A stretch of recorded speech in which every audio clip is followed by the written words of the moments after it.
बेटा chapter number 4 हमने start कर रखा था और कल हम बात कर रहे थे प्राइम मिनिस्टर की, कि इंडिया का प्राइम मिनिस्टर बनने के लिए भारत के जो प्राइम मिनिस्टर है वो कौन होते हैं। सबसे पहले वो मेजोरिटी पार्टी के लीडर हैं और उनकी अपॉइंटमेंट कौन करता है। जो पीएम है उनकी अपॉइंटमेंट आप बताइए किसके द्वारा की जाती है। पीएम की अपॉइंटमेंट कौन करता है? प्रेसिडेंट, ठीक है। और हमने कल पढ़ा था कि प्रेसिडेंट और प्राइम मिनिस्टर के बीच में क्या लिंक है, कि जो प्राइम मिनिस्टर है वो कैबिनेट और प्रेसिडेंट के बीच में एक लिंक का काम करता है। मींस सभी के सभी जो डिसीजंस है कैबिनेट के वो प्रेसिडेंट तक पहुंचाना ये आपके प्राइम मिनिस्टर का काम है। और वो कैबिनेट मिनिस्टर को अपॉइंट करने के लिए भी आपके प्रेसिडेंट को एडवाइस देते हैं। और यदि देश में कोई इमरजेंसी पीरियड होता है तो भी प्रेसिडेंट जो है वो प्राइम मिनिस्टर से एडवाइस भी लेते हैं। और बड़े बड़े जो अधिकारी हैं ऑफिशियल रैंक में हैं, आईएएस ऑफिसर, एम्बेसडर्स, उन सब की अपॉइंटमेंट के लिए भी प्रेसिडेंट करते हैं उनकी अपॉइंटमेंट। कल क्या हमने ये टॉपिक रीड कर लिया था, prime minister and the cabinet. Prime minister और उसकी कैबिनेट क्या हमने पढ़ लिया था ये। तो कौन से टॉपिक से आज हमने रीड करना है? Prime minister and the parliament. देखिए prime minister and the parliament, page number C38, last point है इसका। प्राइम मिनिस्टर, प्रधानमंत्री और राष्ट्रपति। देखिए the position of the prime minister is very important with regard to relation with the parliament. कह रहे हैं कि position of the prime minister, जो प्रधानमंत्री की पोजीशन बहुत ही इंपॉर्टेंट, बहुत ही महत्वपूर्ण होती है पार्लियामेंट में। और कैसी होती है? बहुत ही रिस्पेक्टफुल होती है, क्योंकि वो जो है मेजोरिटी पार्टी के लीडर हैं। Number one, it is on the advice of the Prime Minister that President summon and prorogues the Parliament and dissolve the Lok Sabha. It is on advice of the Prime Minister. Prime Minister की advice के द्वारा ही जो President हैं, जो हमारे राष्ट्रपति हैं, सम्मन मतलब बुलाना, वो बुला सकते हैं। एंड प्रोड्यूसेस मतलब उसे स्थगित कर सकते हैं, उसे कुछ समय के लिए रोक सकते हैं किसी पार्लियामेंट को।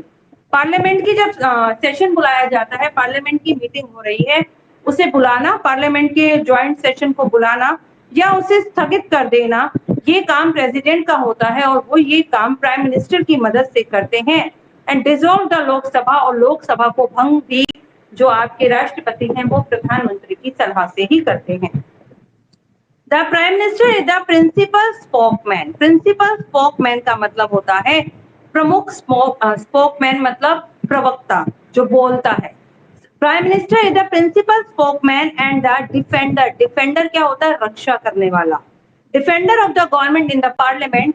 संसद के अंदर प्राइम मिनिस्टर ही प्रमुख प्रवक्ता होता है, बात को रखने वाला, और रक्षक भी होता है वो पार्लियामेंट का। Prime minister as a leader of the nation. Prime minister एक नेता के रूप में, राष्ट्र के नेता के रूप में। The prime minister is the recognize the leader of the nation. Prime minister को ही माना जाता है लीडर ऑफ द नेशन, राष्ट्र का नेता, क्योंकि वो देश के बहुत बड़े देश की बहुत सारी पॉपुलेशन के द्वारा चुना हुआ है, इसीलिए उसे ही लीडर ऑफ द नेशन माना जाता है। The nation look to the prime minister for views of on every subject. The nation जो राष्ट्र है, जो कंट्री है, हर एक सब्जेक्ट के लिए, हर एक विषय के लिए वो प्राइम मिनिस्टर की तरफ देखती है कि प्राइम मिनिस्टर उनके हित के लिए कोई ना कोई काम करेंगे। Countryman expect leadership from him और हर। कंट्रीमैन जो देश के नागरिक हैं वो एक्सपेक्ट, वो ये आशा करते हैं कि लीडरशिप फ्रॉम हिम और हर, कि जो राष्ट्रपति हैं वो जो प्रधानमंत्री हैं वो उनका नेतृत्व करेंगे, हर चीज में नेता बनकर उनसे आगे रहेंगे। At the time of the general election, और जब जनरल इलेक्शन, आम चुनाव का जब समय आता है, it is the prime minister for और against whom people generally vote. तो वो जो वोट है वो क्या होते हैं? प्राइम मिनिस्टर के अगेंस्ट भी हो सकते हैं, कि किसको वोट देना है ये पीपल देखते हैं। ठीक है, it is the prime minister for against whom the people generally vote, कि लोग किसको जनरली वोट करते हैं, ये डिपेंड करता है कि वो प्राइम मिनिस्टर चुना जाएगा या लोग प्राइम मिनिस्टर के अगेंस्ट होंगे। जिस पीएम ने लोगों के वेलफेयर के लिए काफी काम किया, लोग उससे सहमत हैं, उसे दोबारा से भी चुना जाता है। Position of the prime minister की क्या पोजीशन होती है पार्लियामेंट के अंदर? Prime minister exercise vast authority both in legislation and finance. Prime minister प्रधानमंत्री एक बहुत बड़ी अथॉरिटी को एक्सरसाइज करते हैं, निभाते हैं। उनकी एक बहुत बड़ी पावर होती है लेजिस्लेशन विधायिका के अंदर और फाइनेंस वित्तीय व्यवस्था के अंदर कि बजट जब आता है कौन सा पैसा कहाँ कहाँ खर्च किया जाएगा, इसमें भी उनका बहुत इंपॉर्टेंट रोल है। Beside she may inspire the people, इसके साथ she may inspire the people, वो लोगों को इंस्पायर करते हैं, लोगों को प्रेरित करते हैं बाय हर पर्सनल क्वालिटीज, अपनी क्वालिटी अपने गुणों के द्वारा लोग उनसे प्रभावित होते हैं। His and her sense of justice and moral courage, और his and her sense of justice, उनको जस्टिस न्याय की समझ होती है, एंड मोरल करेज, और वो लोगों को नैतिक साहस भी प्रदान करते हैं। काउंसिल्स ऑफ मिनिस्टर्स, अब हमने प्रेसिडेंट के बारे में पढ़ लिया, वाइस प्रेसिडेंट के बारे में पढ़ लिया, पीएम के बारे में भी हमने जान लिया कि पीएम की भी क्या क्या पावर है। अब हम पढ़ते हैं काउंसिल्स ऑफ मिनिस्टर यानी कि कैबिनेट मिनिस्टर, मंत्रिमंडल जो है उसके बारे में डिस्कशन करते हैं। Councils of Ministers, the Councils of Ministers consist the three categories. Councils of Minister की भी three categories है। First है Cabinet Ministers, second है Ministers of State and Deputy Commissioner. The Cabinet or other hand is a smaller group consisting the Senior Minister of Cabinet rank. इसके अलावा कह रहे एक तो हो गए आपके कैबिनेट मिनिस्टर जो मंत्रिमंडल के सदस्य हैं केंद्र सरकार में, दूसरे हो गए मिनिस्टर ऑफ स्टेट जो स्टेट के अंदर जो मिनिस्टर्स हैं, या फिर डिप्टी मिनिस्टर्स हो गए। डिप्टी मिनिस्टर्स कौन से होते हैं? उप मंत्री जो होते हैं वो। The cabinet on other hand is a smaller group, cabinet में एक छोटा सा ग्रुप होता है कंसिस्टिंग द सीनियर मिनिस्टर, जो उसमें सीनियर मिनिस्टर होते हैं उनके कैबिनेट रैंक के अकॉर्डिंग, मतलब जितना समय उन्होंने वहां पर बिताया, जो अधिक एज के हो जाते हैं उन्हें वहां पर क्या कैबिनेट रैंक दिया जाता है। Size of the councils of the ministers की साइज से मतलब है कि कितने मिनिस्टर्स चुने जाएंगे, वो किस पर डिपेंड करता है। The constitution 91st amendment act, हमारे संविधान का 91वां जो संशोधन हुआ 2003 में, limit the size of union councils of minister, उन्होंने केंद्र सरकार के मंत्रिमंडल की साइज को लिमिट कर दिया, उनकी संख्या को लिमिट कर दिया। कितना? To 50% of the total number of the Lok Sabha, total Lok Sabha की 15%, जितने लोकसभा में सदस्य हैं उनके 15% ही मंत्री हो सकते हैं। जैसे एट प्रेजेंट 545 है, तो 545 का आप 15% निकाल लीजिए, कितना हो जाएगा? कोई बताएगा मुझे?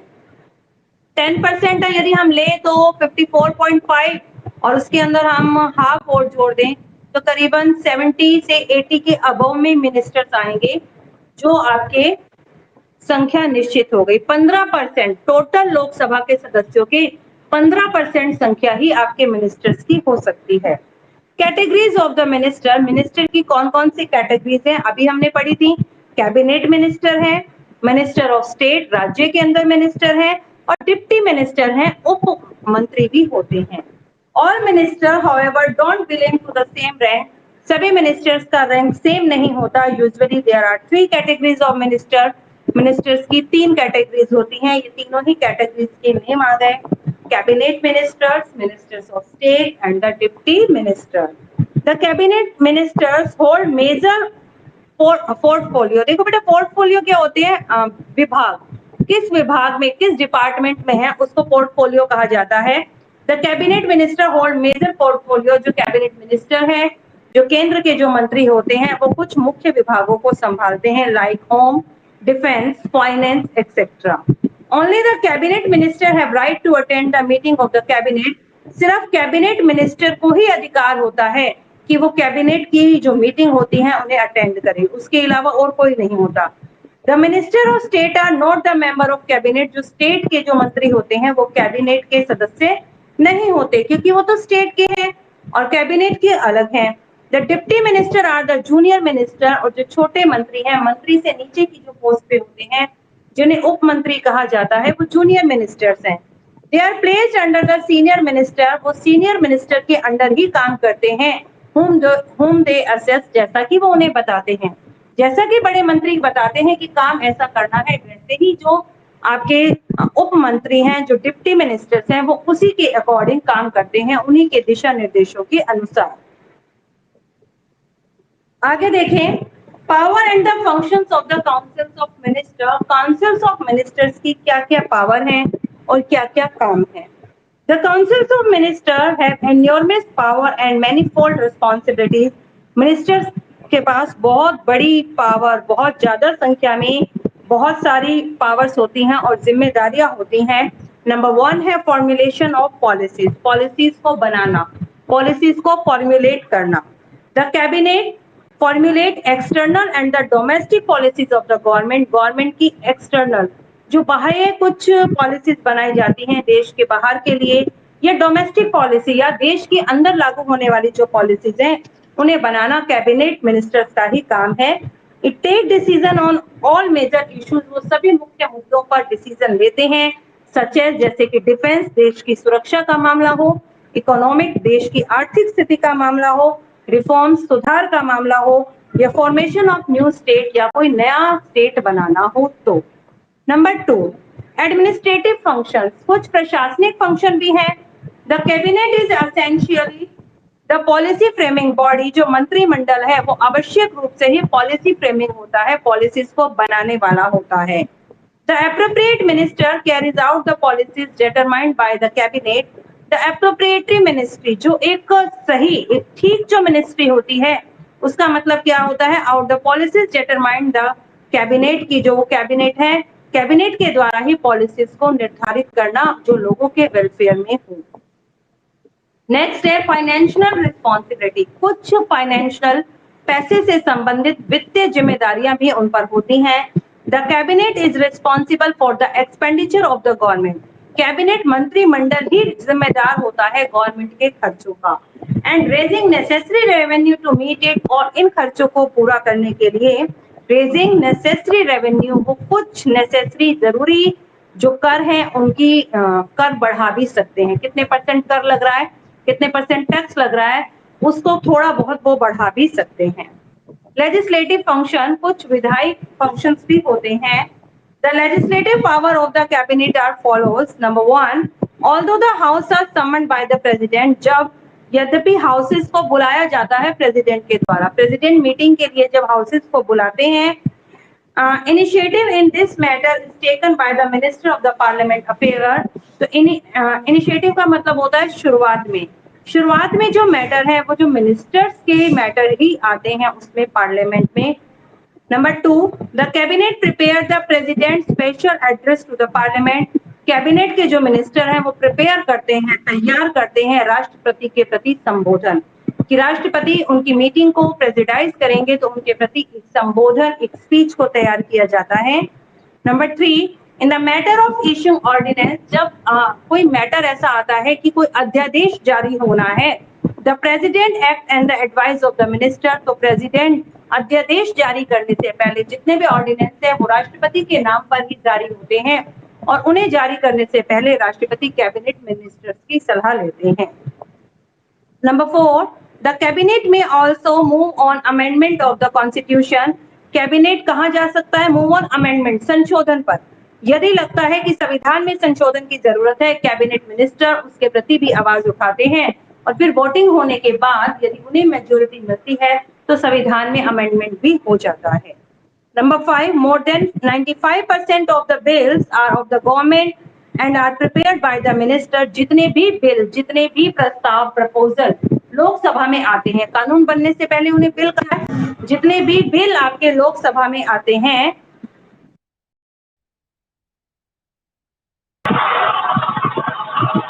जितने भी बिल आपके लोकसभा में आते हैं, लोकसभा में आने से पहले, ठीक है, 95% जो बिल हैं वो किसके द्वारा प्रिपेयर किए जाते हैं, मिनिस्टर्स के द्वारा ही। ज्यादातर जो कानून है मिनिस्टर उन्हें पास करवाना चाहते हैं, तो वो मिनिस्टर्स ही पार्लियामेंट में लेकर आते हैं, जिन्हें बिल कहा जाता है। क्या कह रहे हो Naman? More than 90%, 95% of the bill, ज़्यादा से ज़्यादा 95% से भी ज़्यादा जो बिल हैं गवर्नमेंट के, वो मिनिस्टर्स ही प्रिपेयर करते हैं।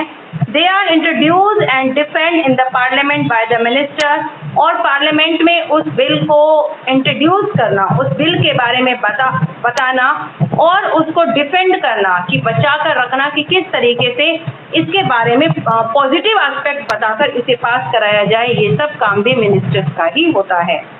We find the immense growth in the power of the cabinet in past few years.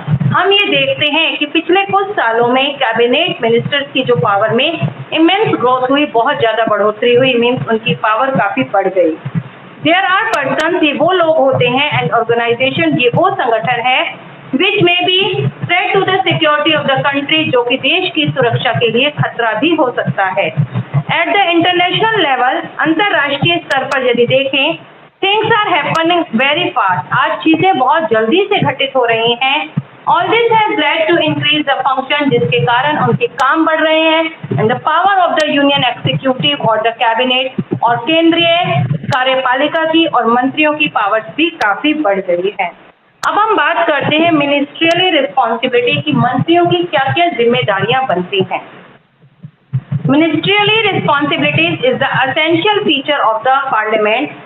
ये जो मंत्रियों की जिम्मेदारी है, एक बहुत ही मुख्य फीचर है, बहुत ही मुख्य विशेषता है ये पार्लियामेंट्री फॉर्म ऑफ गवर्नमेंट की। The principal of minister responsibility has two dimension. Dimension मतलब होता है एस्पेक्ट। जो मिनिस्टर्स की जो रिस्पॉन्सिबिलिटी है वो भी टू पार्ट्स के अंदर है। Number 1, collective responsibility. कलेक्टिव मतलब जो रिस्पॉन्सिबिलिटी वो इकट्ठे मिलकर निभाते हैं। The council of minister is collectively responsible to the house of the people और द लोकसभा। मिनिस्टर्स जो हैं, काउंसिल्स ऑफ मिनिस्टर जो है, वो सभी मिलकर जिम्मेदार होते हैं किसके प्रति? लोकसभा के प्रति, और लोकसभा का दूसरा ही नाम है house of the people. The minister are responsible to the Lok Sabha.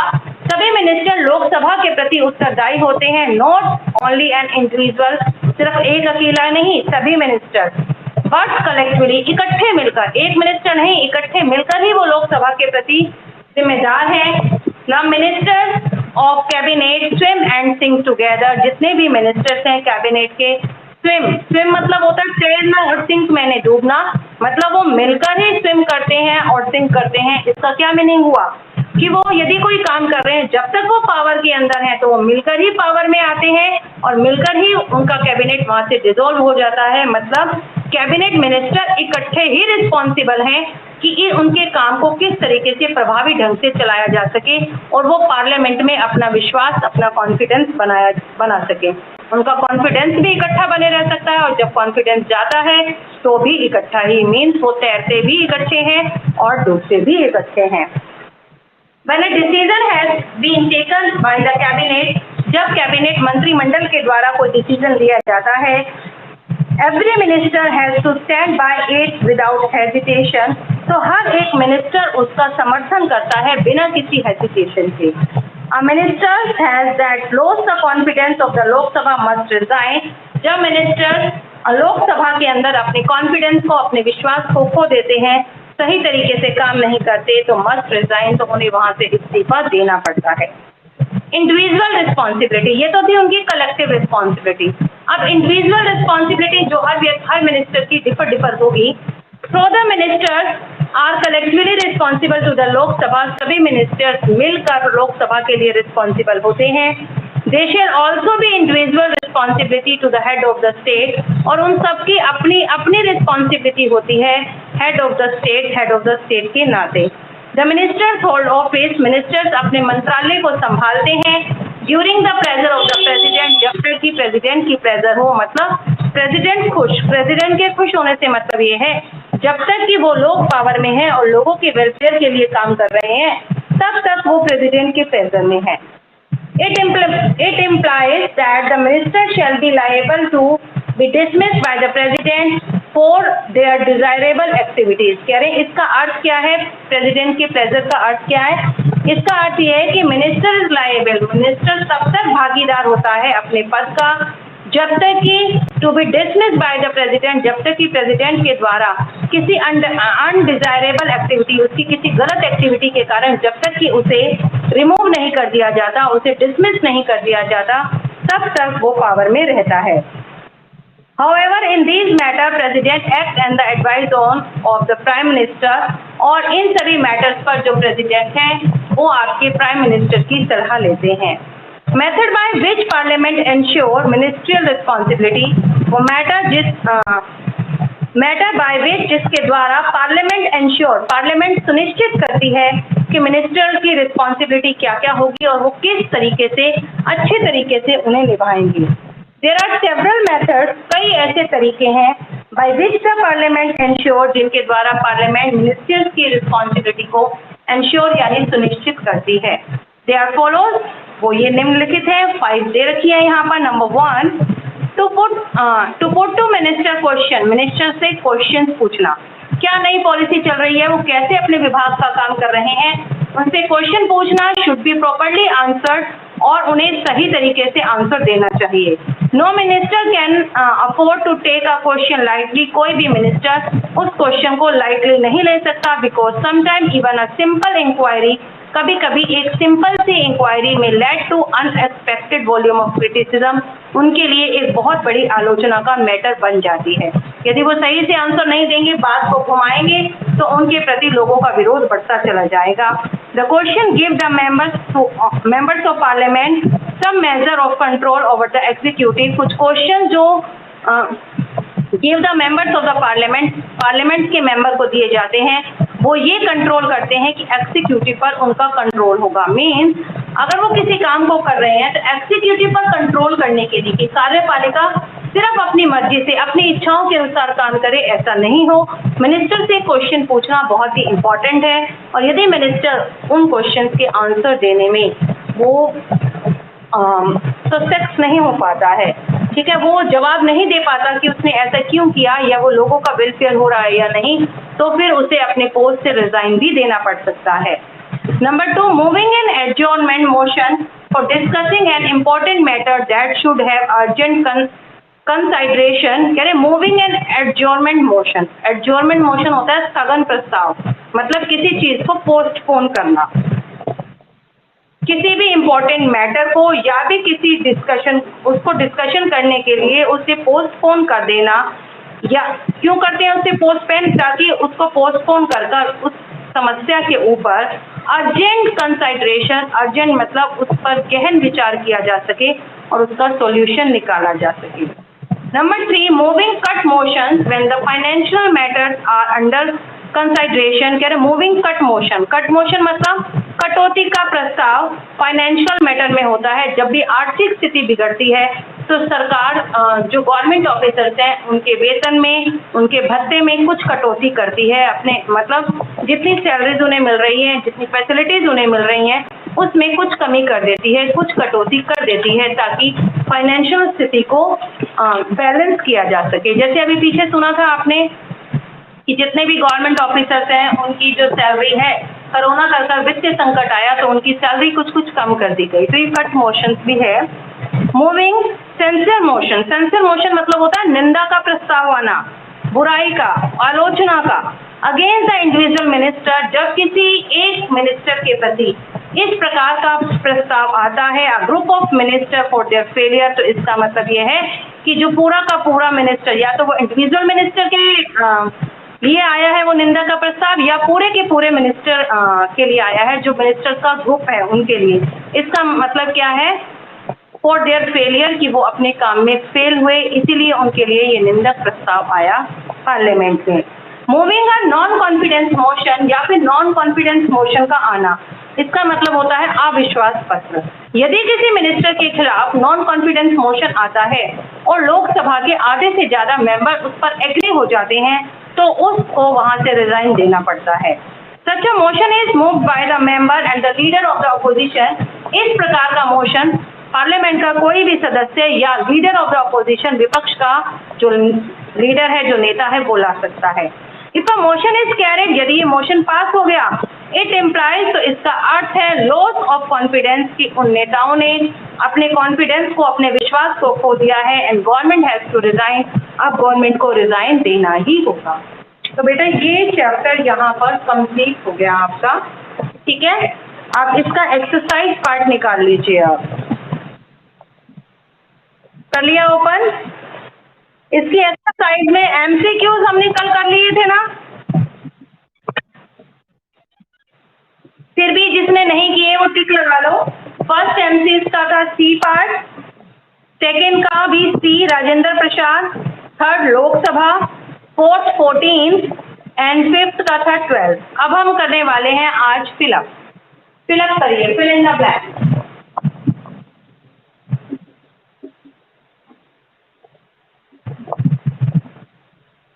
Fill in the blanks. Number 1. A person should have completed the age fill up here to eligible for the election of president. President का election होने के लिए कितनी as चाहिए? 35. Next है the president can nominate fill up members of the Anglo-Indian community to the Lok Sabha. President Lok Sabha में Anglo Indian के कितने सदस्यों को नॉमिनेट करते हैं?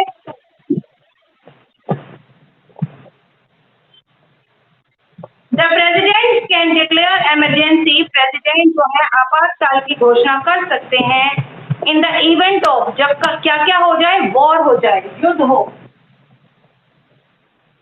पहले फिलअप में युद्ध and second is external aggression, या कोई बाहरी आक्रमण हो, सेकेंड में आएगा aggression.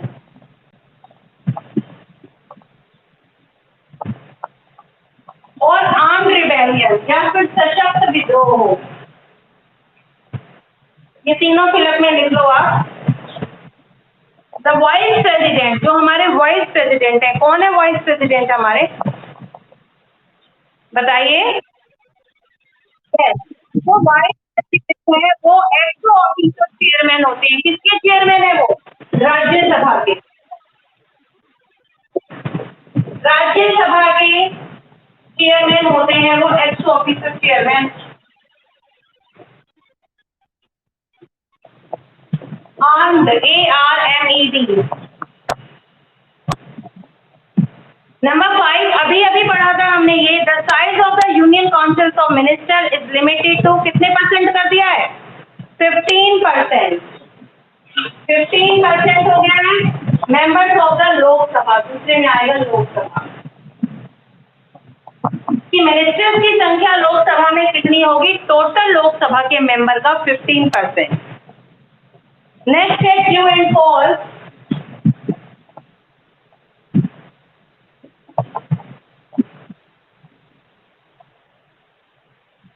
Number 1, the councils of minister is collectively responsible to the Lok Sabha.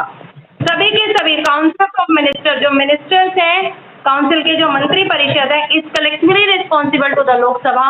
वो सब मिलकर लोकसभा के प्रति जवाबदेही होते हैं। राइट है, कई बार पढ़ चुके हैं हम इसे। The president is the real executive head of the country. क्या प्रेसिडेंट कंट्री के रियल एग्जीक्यूटिव हैं? तेज बोलो, कौन है रियल एग्जीक्यूटिव? कौन होते हैं? प्राइम मिनिस्टर रियल एग्जीक्यूटिव होते हैं और प्रेसिडेंट जो है वो नॉमिनल एग्जीक्यूटिव है। तो यहाँ आएगा false. Number 3, the president of India is not eligible for re election. President जो है इंडिया के not eligible for re election, वो री इलेक्शन के लिए एलिजिबल नहीं होते। क्या री इलेक्शन में वो दोबारा हो सकते हैं ना, दोबारा चुने जा सकते हैं? तो ये क्या हो जाएगा? फॉल्स। इन्होंने नोट लगाया है इसलिए फॉल्स हो गया। The vice president can be remove from office by the impeachment. आपके वाइस प्रेसिडेंट को हम इम्पीचमेंट के द्वारा हटा सकते हैं। बताइए,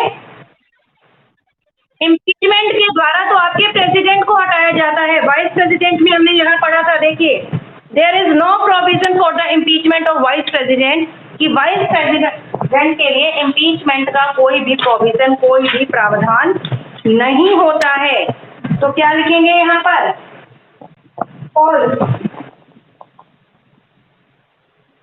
number 5, the president is the supreme commander of the defence force of India.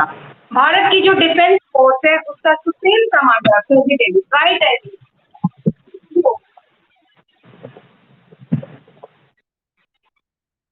Number 6, the prime minister is the head of the state. Prime minister हमारी कंट्री के हेड हैं and the first citizen of the country, और देश के पहले नागरिक हैं। बताइए गार्गी, आप बताइए। फॉल्स आएगा बेटा इसमें, क्योंकि जो प्राइम मिनिस्टर थोड़ी है हेड, हेड तो हमारे प्रेसिडेंट हैं। President is the head of the state and the first citizen of India. देखिए हमने सबसे पहले ही पढ़ा था जब ये चैप्टर स्टार्ट हुआ था। The president is the head of the state and the first citizen of the India. देश के प्रथम नागरिक हमारे राष्ट्रपति होते हैं, प्रधानमंत्री नहीं। तो यहाँ पर देखिए फॉल्स।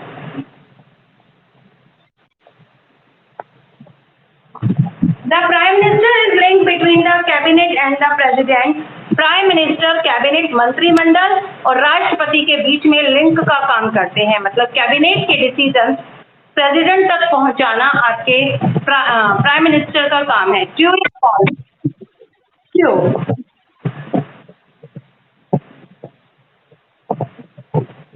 ये हो गई आपकी एक्सरसाइज। अब मैं कुछ काम और दे रही हूँ बेटा। पेज नंबर जरा C46 ओपन कीजिए। कर लिया?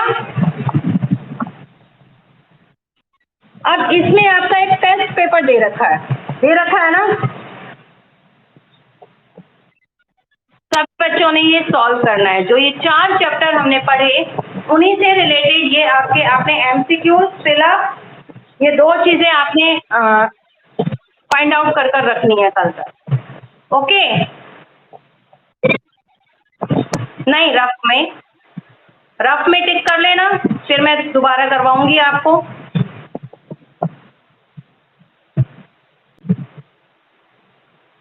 अब देखें, ये तो हो गया complete. Juneeb, open your mic. Juneeb, mic open करो।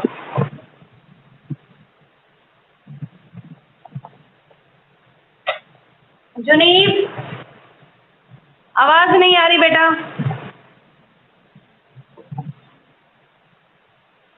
हिमेश आया आज? रजत,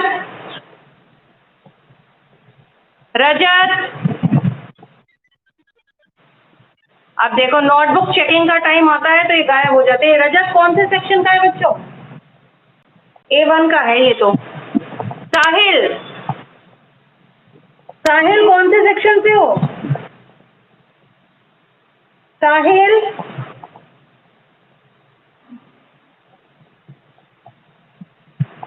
कहाँ गया ये साहिल? आप लोगों ने किसी ने नोटबुक दिखानी है?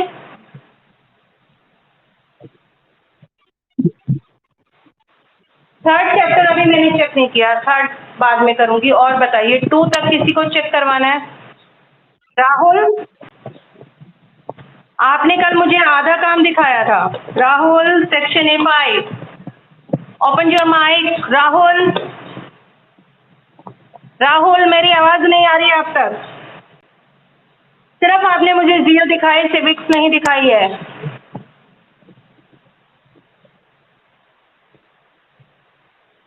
बाकी बच्चे लीव कर दो। नमन यादव, नमन यादव आप यहीं रहना। ये किसकी है? किसकी नोटबुक है ये? जुनीब, जुनीब आपकी है ये? पेज पलटो बेटा, पेज पलटो। जुनीब पेज चेंज करो। यस, और करो। Yes, yes. चैप्टर का नेम लिखा करो। चैप्टर नेम क्यों नहीं लिखते आप? चलो आगे चलो। यस, हाँ, यस, रुको रुको 1 मिनट जुनीब। हाँ चलो चलो चलो आगे चलो जुनीब। Chapter number 3। यस। हाँ सिविक्स का चैप्टर नंबर 1। हाँ दिखाओ। कंप्लीट है। यस। चैप्टर 2 दिखाओ सिविक्स का। यस।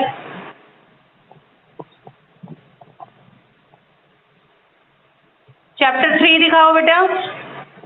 चैप्टर 3 आपने पूरा नहीं कर रखा, इसे करो कंप्लीट। कल चेक करूंगी जुनीब आपका। जुनीब 1 2 3 एंड 1 एंड 2। नमन यादव आपने भी दिखाना है। नमन यादव क्या दिखाना है बेटा आपने? सिविक्स बेटा आपने तो मुझे सिर्फ चैप्टर नंबर 3 दिखाया है अभी तक। मेरे को कोई बात नहीं, आप मुझे चैप्टर नंबर 1 दोबारा दिखा दो। चैप्टर नंबर 1 मुझे दोबारा से दिखा दो। आप किसका दिखाओगे चैप्टर नंबर 1? जियोग्राफी का। ये तो आपका उसका है सिविक्स का। चलो पेज पलटो, पेज पलटो। यस पलटो पलटो।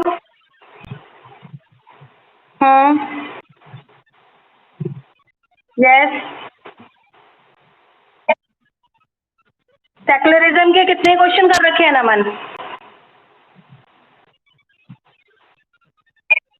11। और चैप्टर नंबर 3 के? चैप्टर नंबर 3 के 12 ही क्वेश्चन है। ठहरो मैं देखती हूँ अभी। 12 नहीं है बेटा, 14 क्वेश्चन है। चैप्टर नंबर 3 के 14 क्वेश्चन है और पीछे इंपॉर्टेंट नोट्स भी है, वो कंप्लीट करना, ठीक है? और नमन मुझे चैप्टर नंबर 1 और 2 दिखाओ जियोग्राफी का।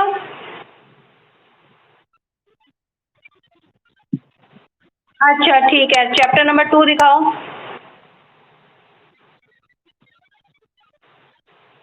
कर रखा है तो बेटा कल इसे कंप्लीट करो, और अगर नहीं है तो मेरे पास व्हाट्सएप मैसेज भेजो, अपना नेम और क्लास लिखकर, और कौन सा चैप्टर चाहिए वो मैसेज डालो। पलक ओपन योर माइक।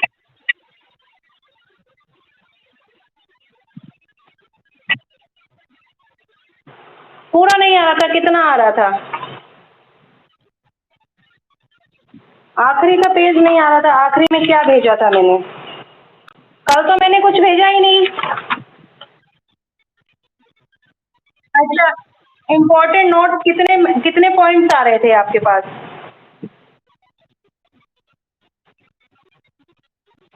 टोटल ना 13 है। अगर कुछ रह गए हो तो मेरे पास मैसेज करना, ठीक है? टोटल 13 है। यस पलक। बेटा सेक्शन A1। बेटा डेली क्लास क्यों नहीं ज्वाइन होती?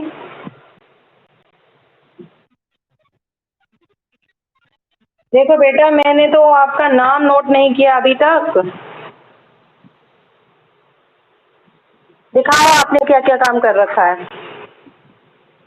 नोटबुक ओपन करो, थोड़ा जल्दी कर लो पलक, टाइम हो गया है। चैप्टर नंबर 1 है, चेक है आपका चैप्टर नंबर 1? ठीक है, चैप्टर नंबर 2 दिखाओ, सॉइल वाला। यस पेज पलटो, जल्दी जल्दी चलो। चैप्टर 3 हाँ और चलो। सिविक्स दिखाओ chapter number 1। Yes. Chapter number 2 दिखाओ सिविक्स का।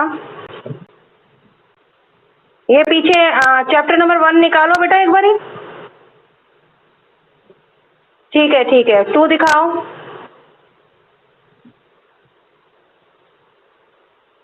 थ्री कंप्लीट है। चैप्टर 3 दिखाओ। कितने इंपॉर्टेंट नोट्स हैं आपके? 13 ना? ठीक है पलक लीव कर दो बेटा।